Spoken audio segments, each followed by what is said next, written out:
Ano po itong sinasabi ko na habang nagkakagulo tayo rito, kung nasaan ang gulo ay nandoon ang kwarta o pondo, ito po ay may kinalaman sa desisyon ng Sandigan Bayan na lumabas kamakailan lamang na dinesisyonan ng mga justices ng Sandigan Bayan. Pag sinabi po natin Sandigan Bayan, ito po isang espesyal na korte na sa ating konstitusyon na ang mga tinatalakay dito at dinidesisyonan ng mga maestrado o mga hukom, mga huwes, mga maestrado, mga justices, ay nauukol sa mga katiwalian sa gobyerno ng mga taong gobyerno. At kung may pribado, yung mga kasangkot nila. Pati na yung mga nakaw sa bayan. At alam naman natin, nang mapatalasik ang mga Marcos dito, 40 years ago, katakot-takot na kaso ang isinampa sa kanila. Yung mga naiwan nilang kayamanan dito, ay pinagsasamsam, sinikwester, frozen, hindi nila magalaw, sa mga bangko rito. At yung gobyerno noon, na pinangungunahan ni President Cory, ay nagpahayag ng komunikasyon sa ibang bansa kung saan merong mga accounts ng mga Marcos at doon ay hiniling na iyon ay i-freeze habang umaandar ang mga kaso rito. Yun ang mga kasabwat na nila rito, yung tinatawag na mga cronies, Kuyang Mario Binaventura, ay kanilang pinagkakasuhan. In fact, ang gobyerno noon ni President Cory ay nagtayo pa ng isang ahensya at iba't iba po ang commissioner na humawak niyan. At kung hindi ako nagkakamali, merong isang commissioner na humawak niyan na ngayon ay nahaharap sa kaso diyan sa Amerika. At yun ay naging commissioner din ng COMELEC dito sa atin. Ang kaso niya may kinalaman sa mga kalukuhan sa eleksyon, sa mga equipments, yung Smartmatic na yan. Pero yun ay naging commissioner din ng isang special na ahensya na itinatag ni Presidente Cory para habulin ang sinasabing mga nakaw na yaman ng mga Marcos. Ito po ang Presidential Commission on Good Government. Ayan na naman tayo ha, good government na naman. Itinatag yan noong panahon ng EDSA Revolution. Kaya kung makikita ninyo yung number ng kaso rito, yung docket, civil case number 141. Ibig sabihin, nang magsampa ng mga kaso rito sa Sandigan Bayan, eh, isa ito sa mga kauna-unahan. Kaya 141 ang baba ng numero. Eh ngayon punong-puno na, nasa libo na ang numbers ng mga kasong nakasampa sa Sandigan Bayan. Ngunit sinasabi ng iba na itong mga isinampang kasong ito'y unti-unti sa pagdaan ng maraming panahon, nadidismiss ito. Ang mga kaso ay nadidismiss dahilan sa maaaring nawala na ng gana mismo ang gobyerno na usigin.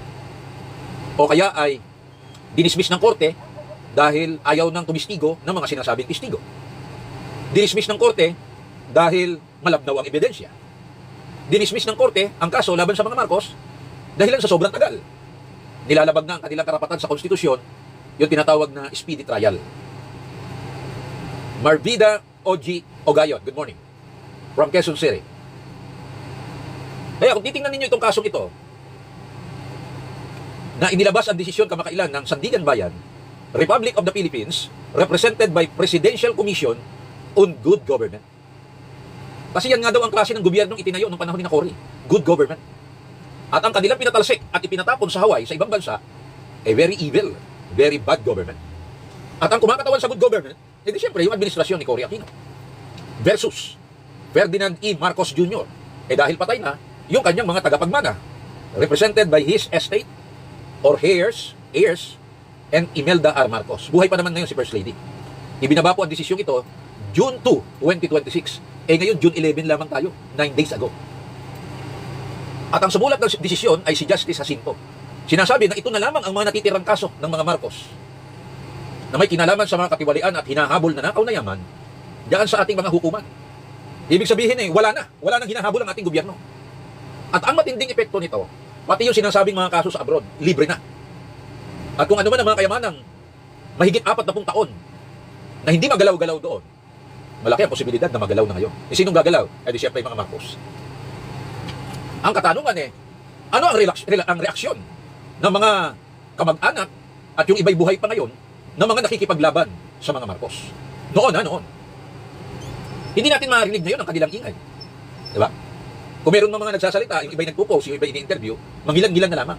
Pero hindi na kasing ingay noon bago mapatalsik ang mga Marcos, and 40 years later, wala pa nga 40 years dahil 2022 Mula na mapatalsik sila at maipatapon noong 1986, less than 40 years later, naging presidente pa ang isang Marcos.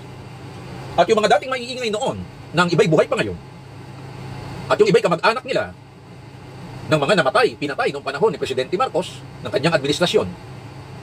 Mga sinasabing nanakawan, mga sigaw na sigaw noon ng berdugo ang mga Marcos, mga mandarambong, na nakikita natin ngayon may plaster ang bunganga.